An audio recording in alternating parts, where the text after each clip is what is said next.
Professor, na direção oposta de estudo que o senhor falou, dessas manifestações que começam agora a surgir, existe também uma iniciativa ou uma série de ameaças, digamos, do presidente Jair Bolsonaro, que volta e meia acena, por exemplo, com o artigo 142 da Constituição, dizendo ou sugerindo, ao menos, que ele poderia ser uma saída para isso que ele considera um impasse entre os poderes e etc. E até recentemente, o jurista Ives Gandra defendeu uma interpretação controversa desse artigo 142 da Constituição. Né? Aqui para o nosso ouvinte se lembrar, ele disse que as Forças Armadas, no caso de um conflito entre os poderes, surgiriam como um poder moderador, ou uma força moderadora, né?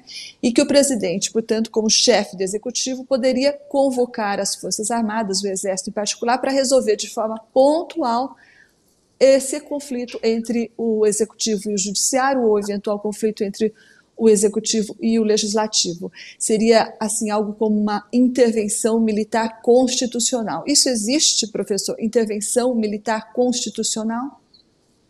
É uma novidade, é uma grande criação inovadora, né? É inacreditável, né? Ora, primeiro o presidente chama aqueles que participaram da manifestação na Paulista domingo passado de terroristas. Ele copia um pouco também, né, o Trump, que quer jogar o exército contra as manifestações pacíficas que ocorrem nos Estados Unidos. E é curioso, ele chama de terrorista aqueles que conseguem fazer até mesmo a união das torcidas organizadas de times arqui-inimigos. Quando se imaginou a Mancha Verde andando junto com a Gaviões em favor de uma causa única, não é? Chama de terrorista. Agora, terrorista não é quem anda com uma bandeira dos movimentos de direitos da Ucrânia, quem faz movimentações em Brasília, às quais ele compareceu, pedindo a intervenção militar, e o AI-5 e abaixo o Supremo Tribunal Federal. Para o presidente, isso não é terrorismo. É exercício legítimo do bolsonarismo, vamos chamar assim, não é? Que é esse neopopulismo, né, que está crescendo, infelizmente, em vários países da Europa e que se instalou aqui com Bolsonaro. Não é? E, por outro lado, se existe um poder silente e que é desarmado e que está sendo atacado diretamente, né, pedindo, inclusive, a sua extinção e a prisão dos seus membros, inclusive um ministro da Educação, numa reunião ministerial, pede a prisão dos ministros do Supremo Tribunal Federal, que são os vagabundos. E o presidente da República ouve silente uma manifestação desse teor. Né? E se quer uma intervenção militar contra decisões do Supremo Tribunal Federal, que são decisões como a decisão que estabeleceu a competência federativa no combate ao coronavírus, quer dizer, ou uma ameaça de possibilidade de busca-apreensão do celular, que foi um pedido de uns partidos políticos, não era decisão do Supremo Tribunal Federal. É uma crise artificial e se quer arranjar, então, um caminho nessa crise artificial, dizendo, estão impedindo o presidente gosta de se vitimizar, né? Ele gosta de se dizer sempre um coitado que está sem informações, que ele é sempre perseguido, que ele está à beira do abismo. Então, à beira do abismo porque há decisões que o desgostam no Supremo Tribunal Federal. E como são decisões que o desgostam, ele arranja uma tese jurídica do artigo 142. O artigo 142 não autoriza de forma nenhuma que as Forças Armadas se coloquem como poder moderador. As Forças Armadas são uma força permanente, portanto, de serviço à Constituição, de serviço ao Estado de Direito, primeiramente, e que deve só intervir se eventualmente algum poder vier solicitar a sua intervenção porque está impedido fisicamente o seu exercício. É o que se propõe, por exemplo, com a ideia do Eduardo Bolsonaro de que um jipe, um cabo e um soldado resolve o problema do Supremo Tribunal Federal. as ameaças pessoais que têm sido feitas a ministros do Supremo Tribunal Federal, inclusive na frente das suas residências. Em suma, se fosse para haver alguma intervenção, seria para a proteção dos ministros do Supremo Tribunal Federal. Agora, dizer que o presidente da República tem viabilizado que há decisões que o desgostam e ele fica realmente chateado, porque há decisões que não agradam à sua excelência, sem dúvida nenhuma, uma deturpação, um sofisma, uma deturpação bem pensada, mas ridícula até.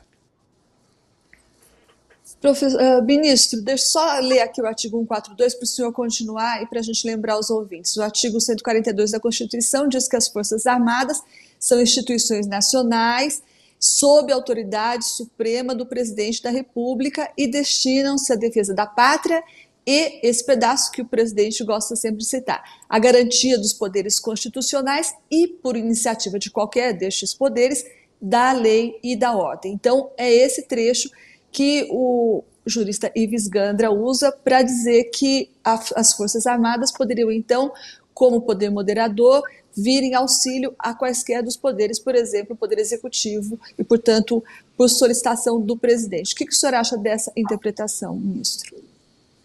Veja, Thaís, eu tenho um imenso respeito ao professor Ives Gandra da Silva Martins, de quem, inclusive, me considero amigo pessoal, é um dos maiores juristas brasileiros, a quem normalmente reverencio nas suas opiniões, nas suas manifestações. Mas, neste caso, eu não posso minimamente concordar com o professor Ives Gandra, eu concordo integralmente com a interpretação do artigo 142 feita pelo professor Miguel Reale Júnior. Por que eu digo isto? Vamos partir de dois métodos. Vamos ignorar tudo o que está escrito na Constituição e vamos fazer um recorte. Vamos pegar só 142. A leitura, em todas as perspectivas interpretativas, literal, finalística, tudo desse artigo, não conduz à ideia de que o Poder Judiciário possa intervir a partir de ações em que ele assuma a gestão de algo para impedir que um poder faça alguma coisa que a Constituição lhe assegure. Em nenhum momento está dito isso.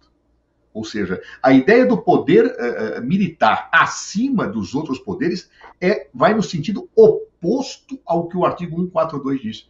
Porque, como disse o professor Miguel Reale, as Forças Armadas podem intervir para assegurar a garantia da lei e ordem nos termos da Constituição, e, embora estruturalmente colocado no âmbito do Poder Executivo, ele deve reverência aos chefes dos três poderes. Então, quando um dos poderes se sentir atacado nos termos da Constituição, ele vai atuar, mas em consonância com a harmonia dos poderes. Isso é o que diz o 142. Mas vamos agora casar o contexto da Constituição, porque uma norma constitucional tem que ser lida no todo da Constituição. Aí, então, essa interpretação ela não pode sobreviver. Em primeiro lugar, o artigo 2º da Constituição é claro quando fala que são três os poderes do Estado: o Executivo, o Legislativo e o Poder Judiciário. Não existe o tal do poder moderador. Não existe isso. E se existisse, não haveria de ser as Forças Armadas, que teria este papel institucionalizado na Constituição, uma vez que ela está subordinada ao chefe do Executivo e deve agir em consonância com o chefe dos outros poderes. Então, como se pode deduzir que o Poder Judiciário, fazendo uma leitura do texto, que o Poder Militar, fazendo uma leitura do texto constitucional, pudesse dizer: Supremo, você está extrapolando. Se você extrapolar, eu vou aí e vou silenciá-lo. Onde existe isso no Estado democrático de direito, que é justamente a afirmação que está contida no artigo 1º da Constituição Federal? O Brasil é um Estado democrático de direito. As Forças Armadas não têm um papel supraconstitucional, suprapoderes, eles sequer poder são. Os militares não são um poder em si, são parte da estrutura do Poder Executivo, comandados hierarquicamente nos termos da Constituição e não podem cumprir ordens manifestamente ilegais ou inconstitucionais. Então, é uma leitura, com todas as vênias, ao professor Ives Gandra da Silva Martins, que não sobrevive em nenhum Estado democrático de direito, e particularmente no texto da Constituição Federal de 1988. Eu acho que isso tem sido um pretexto. E sabe, Thaís, uma coisa que eu te digo, e também pondero ao professor Miguel Reale, as pessoas, quando não têm razões que fundamentem as suas ações, buscam legitimá-las a partir da retórica. E é o que está se fazendo nesse momento. Invoca-se o artigo 142 para justificar seu arbítrio, quando, na verdade, esta é uma Constituição contra o arbítrio. É uma Constituição feita para conter todos os agentes do Estado dentro de limites. Então, o que se quer é legitimar a Constituição algo que a Constituição não autoriza e repudia manifestamente. Lembremos que essa Constituição foi feita depois do golpe militar de 64.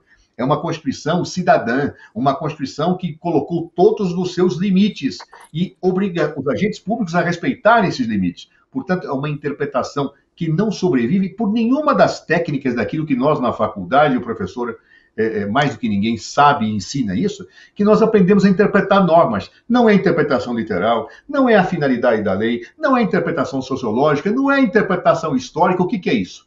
É uma interpretação ideológica daqueles que, pretendendo fundamentar uma ação de arbítrio, querem justificá-la de alguma maneira, utilizando uma retórica manca e equivocada. Qual